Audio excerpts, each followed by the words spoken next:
not just not just for mainstream nonprofits. Thank you so much to Chandler and Instrumental for putting this together. This has been a topic that's been on my mind for a while, and it's going to be a pleasure to get to talk about it today. So again, please use the chat box and introduce yourself if you haven't done so already. A little about me. My name is Allison Shirk. I'm a grant writing professor, and you can sign up for my classes at sparkthefiregrantwriting.com. I offer 2 classes. One is a certificate in grant writing course, and the other is for aspiring freelancers, and it is called The Business of Freelance Grant Writing. I'm also a grant reviewer, and so I want to share a little bit of that experience with you today, reviewing grants. And you can also see my values here on the screen. Equity, I'm an optimist, and clear communication. So again, here's the link to download the worksheets for today, and that includes the slides so that you can refer back to them later. Just a quick Zoom orientation, because we are going to use the annotate feature today. Beginning in the bottom left of your screen, you can adjust your audio and visual settings. In the middle, where it says participants, if you click on that, you can change your name and add your pronouns if you'd like to do that. You can use this chat icon to ask questions and make comments. You can turn on the closed captioning here if you'd like to be able to read along with the speech. And let's see, we've got reactions right here, so you can give a thumbs up. And finally, in the top right-hand corner of your screen, you can switch the view. So if you're just seeing the speaker right now, you are in speaker view, and you can click this to change to the gallery view, which is more of the Brady Bunch grid, if you prefer that style, especially when we're not looking at slides. So we can all look at each other and have a conversation, which is my goal today. So the annotate feature, in the very center of your screen, you will see a drop-down that says View Options. That opens up this, this options menu where you can see the annotate right here. And when you click on that, it opens up this annotate menu where you can select text or draw or stamp. And if you're if you're watching today on your cell phone, the view options is this little pin in the bottom left-hand corner of your phone screen, and that will open the annotate. And if you'd like to use the chat from your phone, you're going to want to select these 3 dots in the bottom right-hand corner of your phone screen, and that will open up this menu for chat or raise your hand and so on. So let's go ahead and try that. Open up the annotate feature again, view options, annotate, and let us know what is your role within your organization so we can get to know each other a little bit today. Who do we have here today?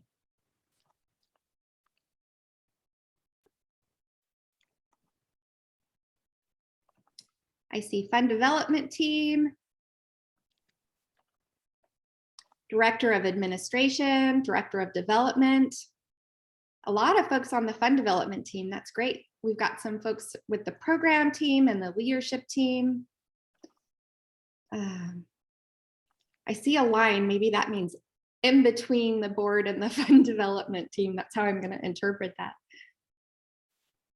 Great. The fund development team is really filling up. I have a question. Yes. I've lost you. I was trying to find the notes to go with it, but where are you now? Let's see. You should see a Zoom icon on your computer. It's a blue box. Are you on a Mac or a PC? I'm on a PC and I'm already in.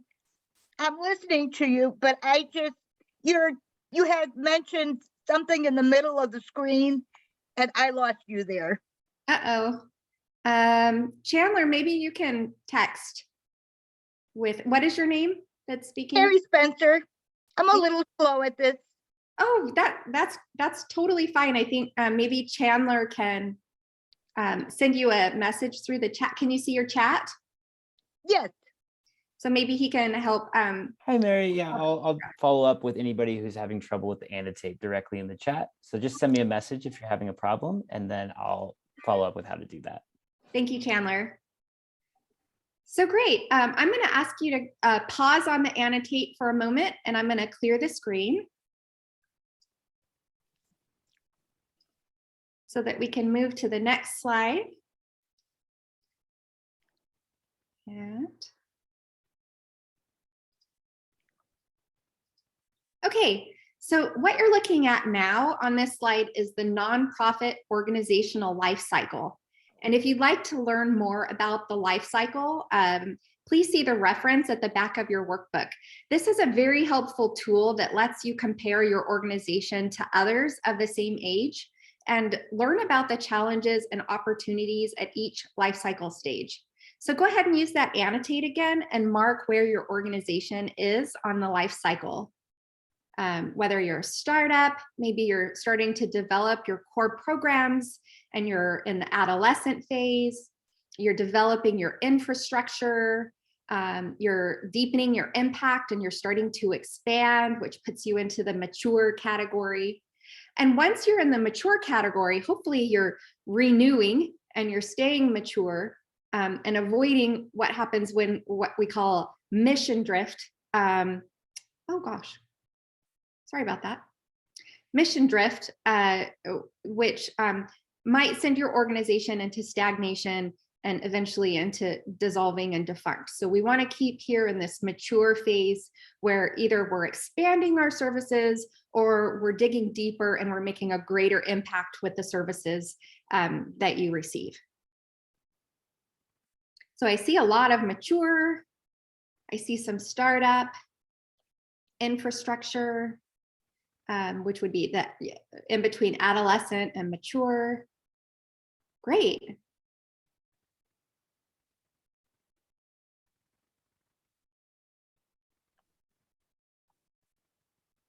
I'm just watching as people annotate and indicate where you are on this cycle. We have a couple people that are feeling like your organization is drifting a little bit. And that definitely happens. So we want to get back into the renewal. Okay, I'm going to pause the annotate now. So if you can pause your doodling, I'll clear the screen and we'll go on to the next slide. Thank you.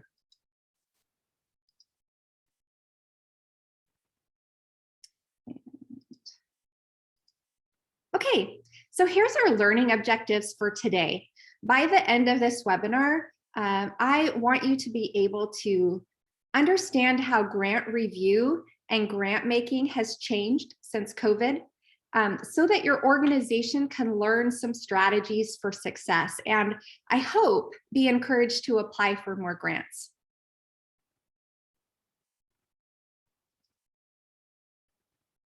In the upcoming slides, we're going to look at some recent statistics from the Center for Effective Philanthropy that came out in November of 2021. And I'm just clearing that last little annotate that was there. So there's a link to this report at the back of your workbook as well. And you can read this full report if you'd like to, but we're going to talk about some statistics that I found interesting in this report. And I'm going to have you guess, so you can use the annotate again. And if you're having trouble with the annotate, you can always use the chat to participate as well.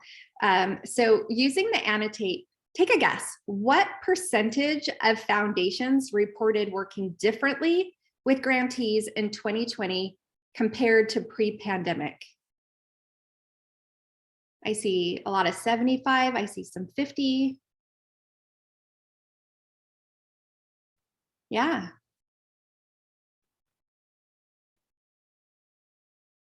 In between 50 and 75, I see maybe a 35%. Someone put a heart right by the end of the arrow. And I see Mary said 75% in the chat. Thank you, Mary. So great. I'm going to ask you to pause on the annotate now, and let's see what the answer is.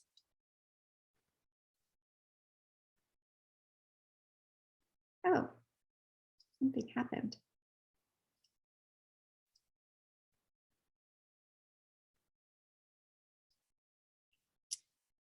%.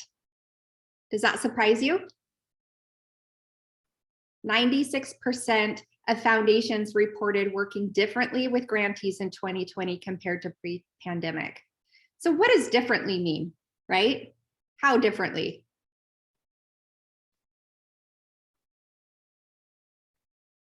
The report noted that there was a shift in mindset. So the grant makers were listening more to grantees and applicants more than they had in the past. And as a result, they were offering greater flexibility in their grant making practices. This resulted in streamlining their application and reporting processes. And finally, they were offering more general operating grants, which means unrestricted grants.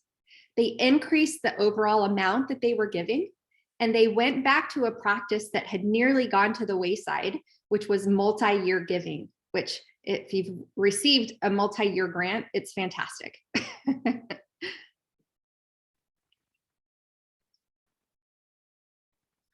This next slide shows how what percentage of those grant makers actually sustained those changes into 2021. So 3% didn't sustain them at all, 35% some, 75% sustained most of those changes, and 21% sustained all of those changes. And this is so impressive to me because as someone who's been writing grants for more than 25 years, there has been basically no change in the grant writing process for decades. And all of a sudden with COVID and just these last few years, we're seeing these major changes in how grant making is happening. So it's very exciting. It's always a silver lining, right? So I have one more guess here. Actually, we have two more. So guess again, what is the percentage of foundations that increase their giving budget? Use your annotate. What do you think? Ariel says 75%, Janet 75%, Bobby says 50%. So kind of hovering between the 50 and the 75, a lot of people saying 75 or more.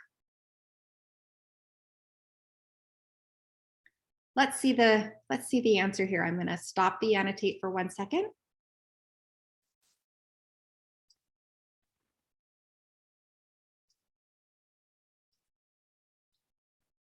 %67 increased their giving budget, 24% did not change, and 9% decreased their budget. Mary, did you have a question? Mary Zupan. I see your hand is raised, so I was just wondering if you had a question. You're on mute. I was just looking. Oh no, Sorry. different Mary. Mary Zupan has a hand raised, and you're on mute, Mary, if you wanted to say something. Okay, I'll just keep going. So this is the last pop quiz I have for you, and then we're gonna move on past these statistics. What percentage of foundations change their application and reporting processes? So how they accepted applications or how many questions they asked and how they're reporting it. Woo! So this is really filling up. Covering around, looks like most people are thinking 50% lower than 75%. A couple are lower into the 25%. So it looks like most people are thinking that not as many foundations change their application and reporting process as some of the other statistics we've talked about.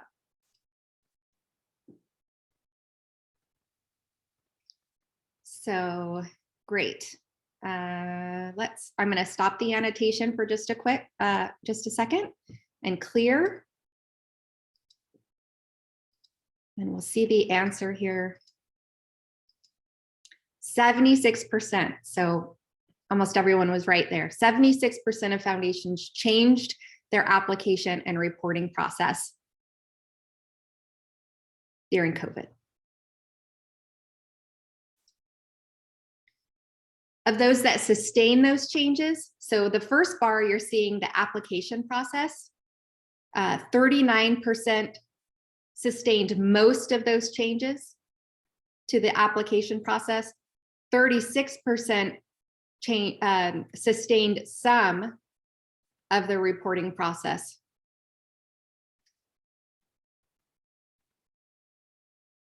So what reflections do you have on this? Did this bring up anything for you? Raise your hand if you would like to respond to how you feel about those statistics.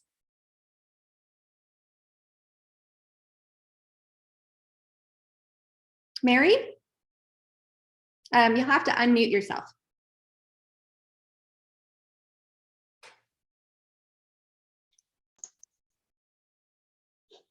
Hey, can you hear me? Yes. Oh, okay. Sorry again. But anyway, the problem the Shrine has been having is that even with the foundations that I've received grants from before, they state that they're giving to COVID requests. Mm-hmm. And even the ones that would have been giving to the Shrine, they have changed to giving to COVID requests only. Right. And that has been an issue. Yeah.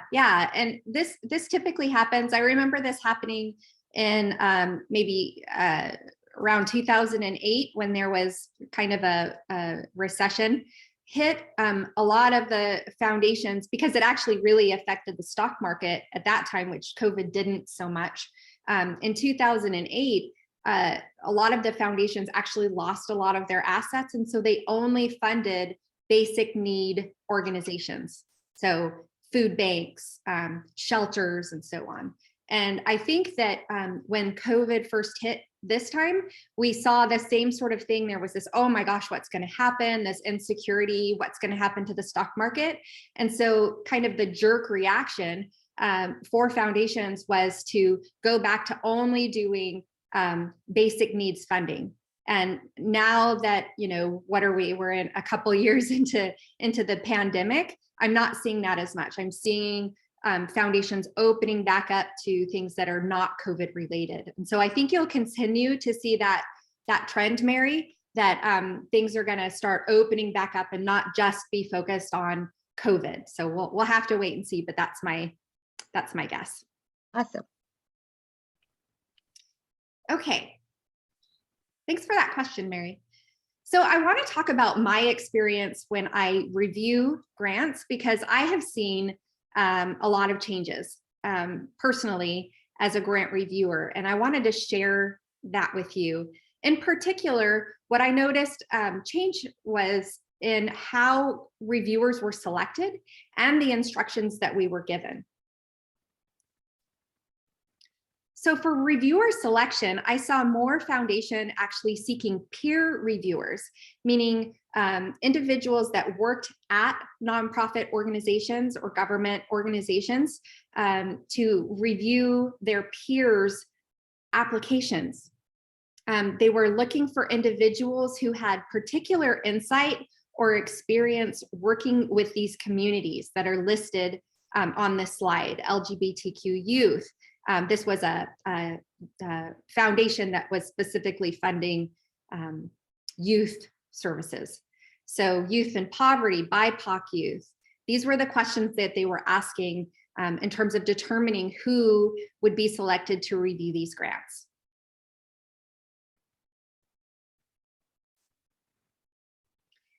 They also asked potential reviewers if they had any lived experience in these areas listed. So did the reviewer themselves have a childhood experience with poverty, English as a second language, and so on?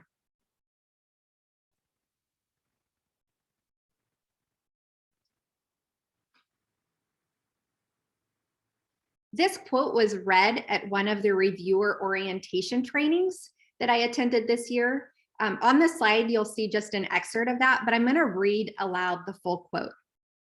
Mainstream organizations value people who speak English, can quote research and best practices, and have fancy degrees. If your organization values academia more than lived experiences by people of color experiencing racism and classism, your organization is part of the problem.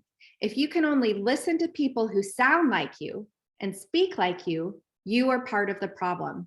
Overvaluing the methods and ways white people think and frame ideas is radicalized power. Ideas, brilliance, and experiences come in all different packages, some with fancy degrees attached and some without, some with an accent and some in a language other than English, some via PowerPoint and some via theater or spoken word.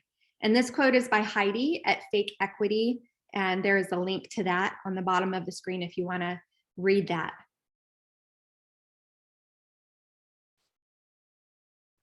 We also attended anti-bias training where we learned about these types of biases. So you might have heard of these biases before, but considering them from putting on your grant reviewer hat, confirmation bias. An example of that would be knowing the great work of an applicant, the work that they've done in the past, and assuming that that application is equally great, resulting in a less critical review than an organization maybe that the reviewer wasn't familiar with. Another example of bias is the like me bias. So how that might show up with a grant reviewer would be familiarity with a particular youth development sector or a region that leads you to favor certain types of youth development programs over others, not based on their responses in the application. Some other types of biases are racial and ethnic bias, gender sexual orientation bias, age bias, geographic preconceptions, and language bias. For example, assuming a relationship between a professional writing and the value or impact of the youth development programs, resulting in a less favorable view. So when you read a grant application, a lot of times you can tell if it has been written by a professional grant writer or if it's been written by someone who is perhaps not received grant writing training.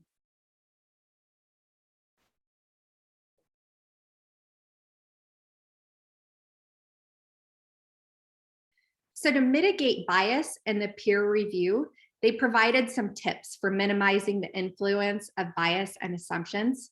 And that included learning about unconscious bias and its impact on peer review, spending time considering your own biases, periodically evaluating your judgments and considering whether unconscious biases might influence your decisions, slowing down your thinking as a reviewer and spending sufficient time evaluating each application, maintaining your standard and applying the criteria consistently to each application throughout the review process, and being specific in your evaluation reasoning. So basically, we reviewed grants for the ideas rather than the grammar and spelling. And then the way that typically the grant review process works is using, oh, I hear someone talking. Using a rubric, each reviewer independently scored each application, and then we met in a group. We came to a consensus on the final score of that application. And then it was just really straightforward. The organizations who scored the most points received the grant award until the grant budget was exhausted. What are your thoughts on this process? Is it different or similar to how you imagined?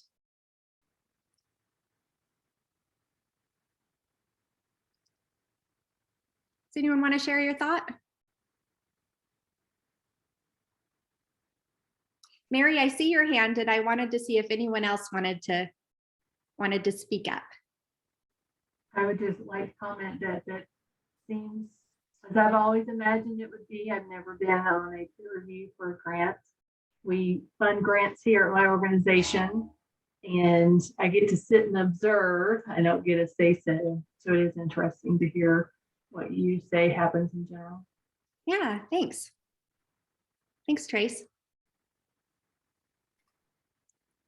Anyone else want to comment before we move on? Yeah, Ariel. Well, what you're saying makes a lot of sense to me. It seems that people would definitely lean on their own biases, and that some training to go against that would be helpful. But that it's just human nature, I think. And then the other part also just makes a lot of sense to me, that people score high, and then when the funds are gone, the high scorers get the money and the low scorers don't. So, to me, that all makes a lot of sense. Yeah, thank you for participating, Trace and Ariel. I appreciate that. I have a comment. Yes, is that Janet? That's Janet, yes. I really welcome like what you have described, that kind of review. That is amazing to me. I've been part of a couple grant writing classes, and they really hammered home about how everything has to be perfect. And that if it isn't perfect, they stop reading and don't even go farther. So I like what you've presented. I think that's how it should be. Yeah, yeah. And I have to be honest with you, Janet, it's more difficult to really train yourself to overlook grammar and spelling and focus on, I think the where it said, slow down your thinking, we were told, slow down your thinking, was really critical, to, put those distractions aside and really focus on what is the idea of this grant? What is this organization doing? And, how are they, when they're describing why this particular strategy is so effective for their community, you really have to listen and not make these assumptions. So yeah, thank you for saying that, Janet. Allison, do you have any idea whether this is a general trend or a select few elite, maybe larger, well-endowed foundations that are going through this process, and a family foundation who looks at it and says, I'm sorry, if you're not going to write English, you're not going to get my money. I could also see, so I could see a backlash to that as well. So how much is this a trend across the board? I wish I knew the answer to that, and I don't. This information in these last slides is just based on my own experience. But every single foundation that I review for has changed this and really are making sure that reviewers are attending anti-bias trainings and slowing down their thinking. So I can't speak for everyone. I hope, I hope that more organizations, more foundations are doing this. Okay, we're going to keep going. I appreciate the comments, and I'm going to share my screen.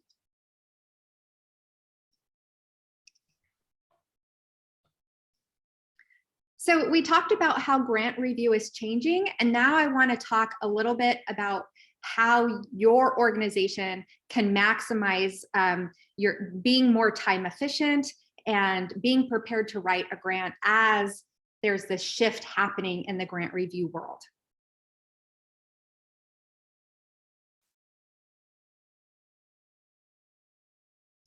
So I'm going to show a 1.5 minute video. So hopefully it'll come through very clear, and I'll make sure the volume is up. I'm going to stop the share on that. And as you're watching this video, I want to let you know that this video is about product development. So it's not necessarily about philanthropy or grant writing, but I want you, as you watch it, I want you to think about grant writing and philanthropy. So can you see this screen? It's black with a big circle. Thank you. I'm going to hit play.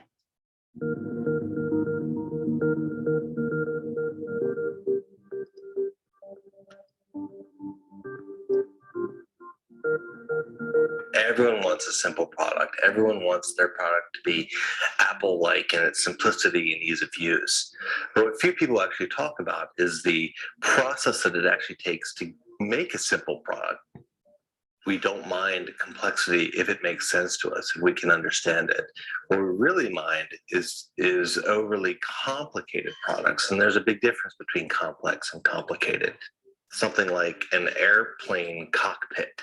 So for pilots, that's not a very complicated thing at all. It's a complex thing, but it's not a complicated thing. They understand where everything is in relation to what it is that they're doing and need to do. A lot of companies are looking for this wow factor, but instead they should be looking for what Christian Lindholm calls the kind of course factor. Like, of course it works that way. And I think that really gets at the heart of simplicity.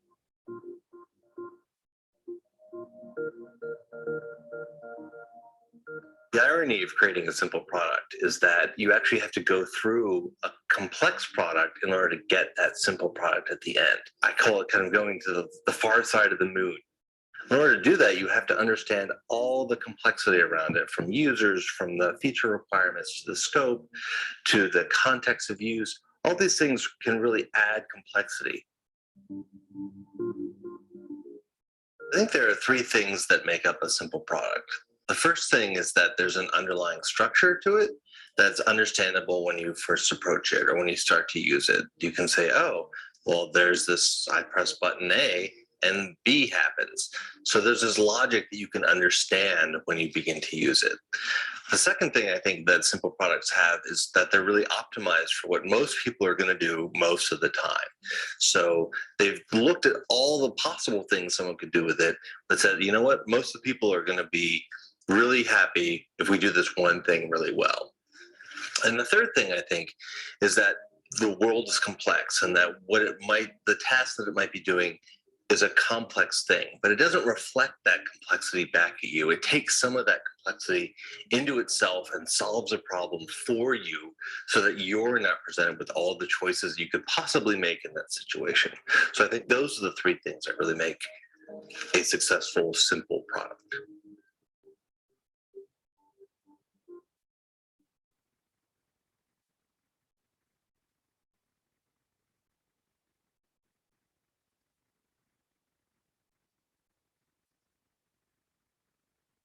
So hopefully you can see the PowerPoint again. These are the 3 points that he made about creating a simple product. And I've changed them a little bit to make them more relevant for grant writing. So one of them was to have an understandable underlying structure. How does that apply to grant writing? Raise your hand if you'd like to respond and comment to that. Having an underlying understandable structure. Bevan, and you're muted. There you go. Yeah, for me, it's mostly making sure that whatever the point of my proposal is, that I know it in my brain, and I find the quickest way to bring the funder to my point so that there's a really easy to understand story written throughout, or I give them what they're asking for in the exact order they're asking for it. Beautifully stated, Bevan. Thank you. And I saw, was it Samuel? Did you want to comment? You know what? I did, but she took the words right out of my mouth. And I think it ultimately is, KISS, keep it simple, stupid. We want this thing or your message to be really simple and understandable, and so that it's just easily understood by the reader. Yes, thank you. Thanks, both of you. So, and then the second one was optimized for most readers most of the time. And to me, that one in grant writing terms is that the grant should not have so much jargon. And honestly, I think that it's really difficult for us as program staff, as being in this world that we're in of nonprofit. We don't even know that we're speaking with jargon all the time and writing with jargon all the time. So trying to really, again, slow down our thinking and eliminating that jargon so that if your nephew or niece or someone read what you were writing, it would be understandable to them. The last one is that the system takes the burden of complexity, meaning that the writer filters what is relevant. Does anyone want to comment on that one?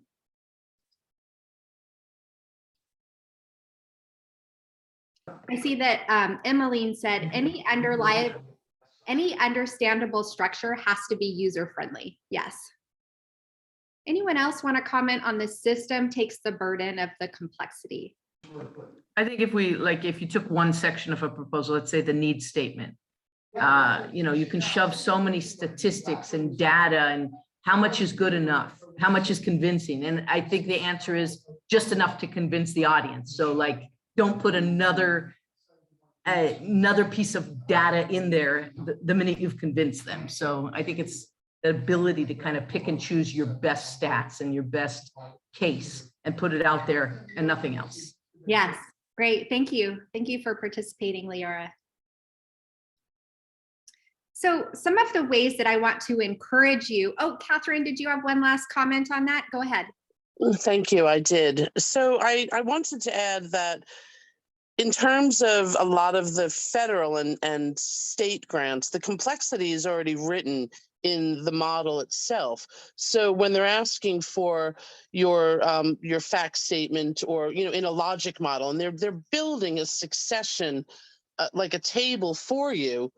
And I remember the first time I wrote a really like a SAMHSA grant, and I felt like all these different layers were being added to me until I looked at it globally and said, aha, and like a light bulb went out. And I'm like jamming myself up trying to go from A to Z. Let me just, and figure out without the in between how to make this happen when if I just followed the complexity of the process, there is a reason. And now, it doesn't even, it's not odd to me. Well, actually one I did the other day was super odd to me, but it's less, burdensome at this point. So it's complex enough. Why jam yourself up with flowery language or whatever? So anyway, thank you. Yeah, thank you. Yeah, I think especially as proposals are moving into this format where you only are allowed so many characters and spaces, we have to learn to write very efficiently. So if you can say it in one word rather than 4 words, that's the direction we need to go. And yet, at the same time, we want our writing to still be compelling and persuasive. So there's definitely a balance there. So one of the things that I recommend and that I teach to my grant writing students is to break your grant proposal into 5 sections. And for me, those 5 sections are your organizational qualifications, your community needs statement, the budget and the budget narrative, the project description, and the evaluation. Once you have those basic 5 sections, then edit, and we add these powerful elements to each of the 5 sections. So for your organizational qualifications, I teach students how to write a powerful story. And we're going to talk a little bit more about storytelling in just a second. Powerful research. So just like someone was just saying a moment ago, finding that the research, the literature review that is the most compelling instead of repeating the same information with 5 different studies. Find the one that is the most compelling. A powerful connection. So that connection is between what you're writing in your grant proposal and what is showing up in the line items in your budget. That should connect so clearly that your grant reviewer should be able to look at the budget first and know exactly what your proposal is going to say. For the project description, powerful imagery, right? We want to take our reader there. We want to bring them to our homeless shelter through our words so that they can feel it and be there. So providing powerful imagery. And then with the evaluation process, we really want to show a powerful impact. So storytelling. If we have some fiction writers here, you might be familiar with this story arch. And that's the beginning, the rising action, the climax of a story, the falling action, and then the resolution. And if you notice, I've put those 5 sections of the grant proposal we just talked about in the last slide along this plotted line of the story. So as you're setting up your setting and your character, that's your organizational description. That's the beginning of your story. The community need statement is the rising action. It should build some tension and let your reader know that there's either a challenge or an opportunity. The climax of the story is the ask. Here's how we're going to solve this problem, or here's our piece of the puzzle that we're going to contribute to moving the needle on this important issue. The project description is the following action. So here's the nuts and bolts of how we're going to do it and the evaluation. And then the closing of your story is the resolution. Give you a moment just to look at that.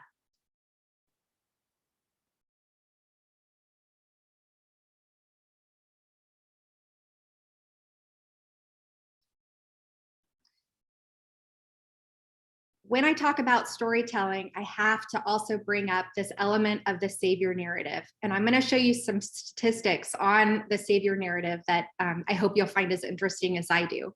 So storytelling is powerful. It's been a part of humanity since the beginnings. In fact, it's so powerful that it's important to be careful and mindful about the story that we're telling. So they did this study at Stanford, Thomas et al. In 2020.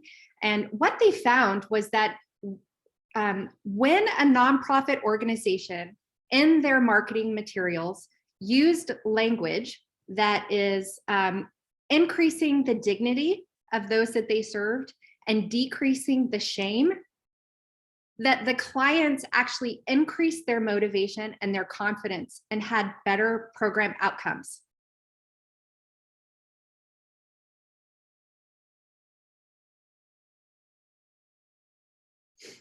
The study also found that when grant makers read that same language, that if the language emphasized poverty and neediness, the grant maker was giving the same amount of money they were equally compelled to give as an organization whose language in their marketing materials and grant proposals emphasized empowerment.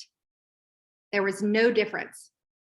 So writing a story that emphasizes the poverty and neediness was just absolutely not needed. And in fact, it was worse. Allison, I'm sorry, was that test on the same donor, or that the same donor will give the same amount if they're presented a charity case or a philanthropy case? The same donor? Yes. Yeah? Yeah. Okay. And this study is in the link to this study is in your workbook if you want to read it. I thought it was so interesting.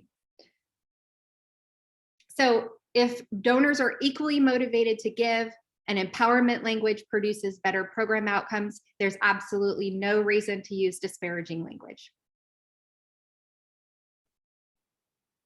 So going back to this story plot, again, that you saw just a second ago. Use the workbook and jot down your thoughts. What story do you think your organization could tell?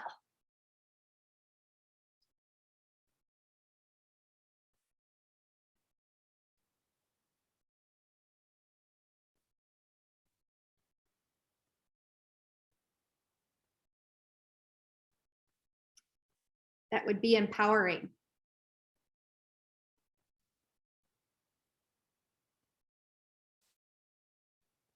Cecilia, I see your hand raised. Would you like to speak? Yes, thank you very much. Yeah, that's the big challenge for me is, I always say at a healthcare organization that we serve the underrepresented and the underinsured. We've gotten rid of language like suffering from diabetes and language like that, but I'm not really sure what language to use to still convey the economic plight and, the struggles that we're trying to overcome by giving assistance, offering services, so I'm really confused in the workbook, and I wasn't able to download on my phone, but I will. Do you have some language that can be used that is more empowering and all and still represents or portrays the urgent need? Right.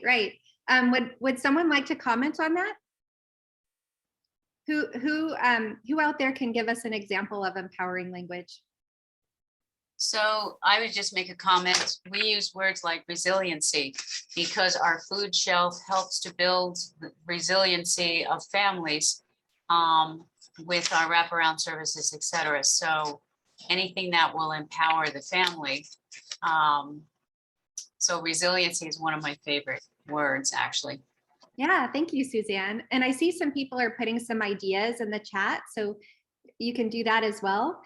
Using person-centered language. So instead of saying homeless individuals, we say people experiencing homeless. So they are a person first. It's person first, and then these circumstances that they are in. But even more than person-centered language, I think it's offering a story of hope and referring to your clients as the individuals that they are with complex needs and opportunities and challenges and strengths. I saw a couple of hands raised and then they went away. So, oh, Nancy, yes. Yeah, I'm a volunteer now, but I was an executive director of an education-based nonprofit. And, you know, two funders and with our students and two funders, we emphasize things like the number of days they attended, the consistency in which they attended. So the point there was to talk about how our clients are taking advantage of the resources. So that's, you know, self-efficacy. And then talking about if they recruited new participants themselves from among their peer group, if they posted on Facebook. So we really tried to highlight the ways to our funders, we really tried to highlight the ways that our students found us, took advantage of us, and continue to grow their own sense of self-efficacy. Great, thank you. Thank you, Nancy. And Bevan. I kind of I wanted to mention something. Tori also had it in the chat, but I just kind of wanted to emphasize that, like, also it's really important to just do the language. There are a lot of people who like person first language, but there are some debates, especially, for example, disabled people. There's a kind of, some people prefer one, some people prefer another. So making sure that you're consistently doing research, like on a rolling basis. Yeah, thank you.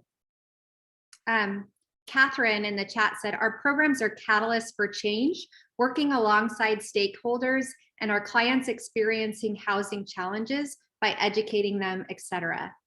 So thank you for Catherine for that. Okay. Someone earlier, Mary, I think mentioned the logic model. This is my version of the logic model. I call it a grant writing framework. And so it's very similar to a logic model, except for that, again, I've added those 5 sections of the proposal on top of this overlay. And a lot of times you don't see logic models with the evaluation piece and the impact. So I've added those as well. So for your organizational description, you've got your resources, your staff, volunteers, and what this framework does is it helps you plot out how you're going to tell your story, yet still keep the golden thread that walks your reader from the community need and your organization's qualification to the impact that you're going to have.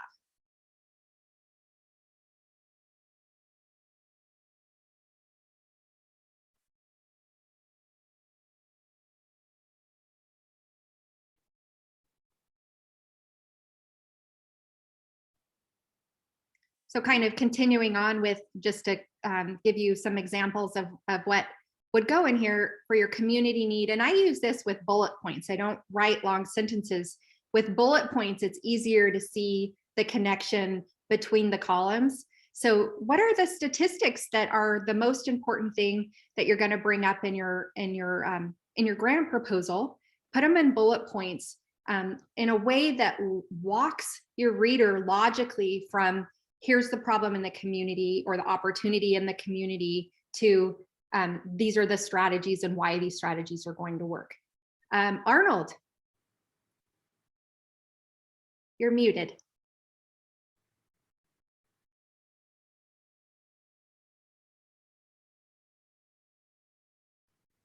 I can't hear you, Arnold. I think you're still muted. So I'm gonna come back to you in just a second when I see your mute button go off. The budget, the income and expenses, That's pretty straightforward. And then for the project description, I have 3 columns here. I have the strategies that are going to be most effective. So that's not your list of your programs and services. It's what it kind of goes back to the theory of change, which is another type of logic model or strategic planning document. What are the strategies that are going to be effective? What is the overarching goal? And then, of course, we have our SMART objectives: specific, measurable, achievable, realistic, time limited. You've got your evaluation and what determines success. And part of what I teach to my students is really being clear about how that success is measured and what artifacts you're going to use to show that success, so that if someone came in after you and ran the same data, they would come up with the same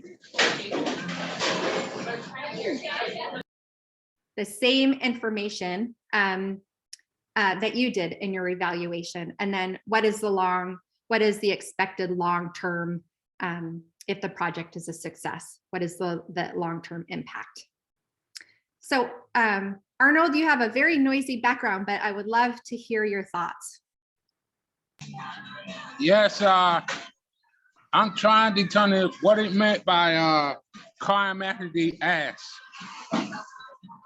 Right, thank you. So that was on this story slide, this one right here. So the climax is the moment in a story where, oh gosh, how do I say this? That the main action happens. So what we've been waiting for the whole story, all of a sudden we have the chase scene or whatever it is.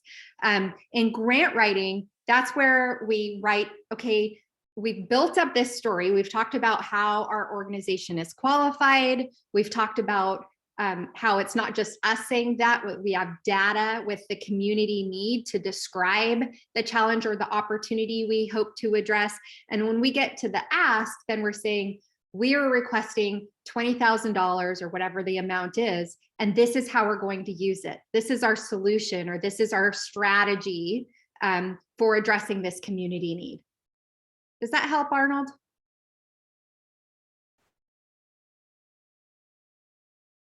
I hope so. Okay, so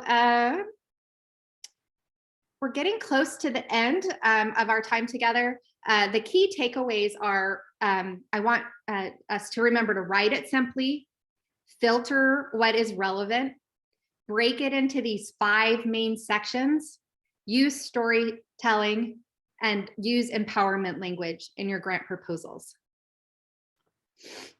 At the back of your handbook, you can find more information about me and my classes. My grant writing classes are unique because each student actually writes a complete grant proposal that is reviewed by me and your peers that are in the learning cohort.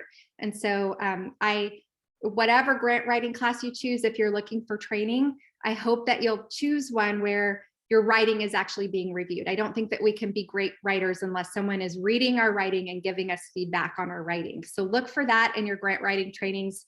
I also teach a course on freelancing if you're interested in becoming a freelance grant writer.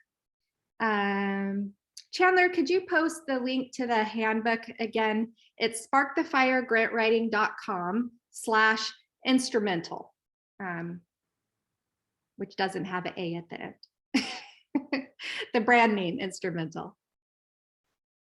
So we can open it up to questions. And Chandler, did you want to, and Karen, the slides are in the workbook also. So you can see that slide when you download the workbook. But yeah, I can go back to that again.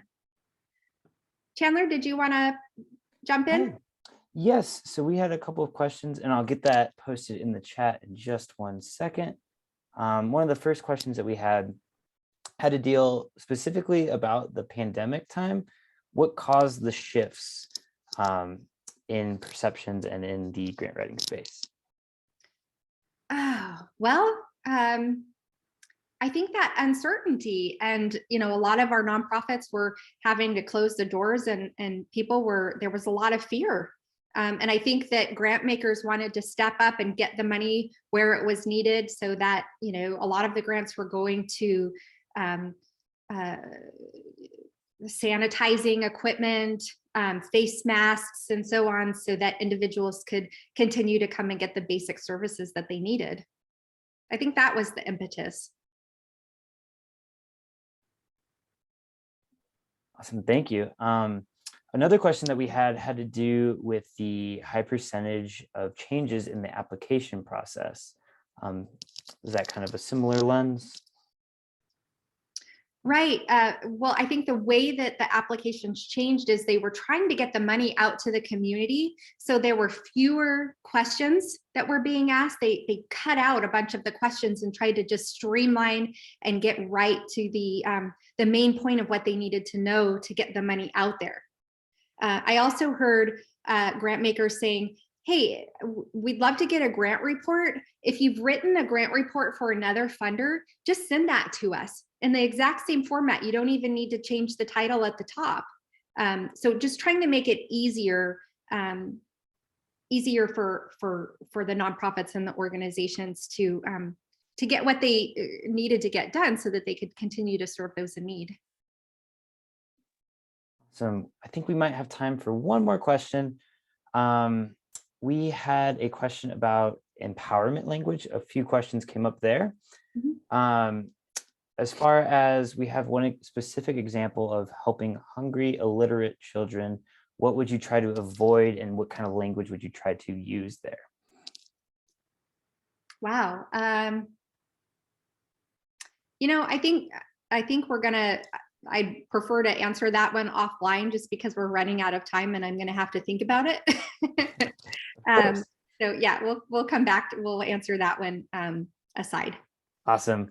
Well, thank you so much, Allison. That is the end of our time. So thank you so much for attending today's workshop. As promised, we're going to have this freebie that was just listed. I'll post that in the chat. So you can actually do that by filling out our feedback form right here. All right. And we'll fill that out and we'll get you that freebie for today. If you enjoyed this grant workshop, you'll love our next ones. We have one on February 16th covering growing your confidence so you can grow your mission with Katie Appold of Do More Good. We have one on February 22nd covering how to level up your grant prospecting in under 60 minutes. That is also at 1 p.m. Eastern time. You can register on our events calendar, which will be included in that follow-up email. And with that, I just want to thank everybody so much for attending, and thank you so much, Allison, for the wonderful presentation. We hope you got something out of this. Thanks so much. Have a great day, everyone. Awesome. Thank you, everybody. Bye.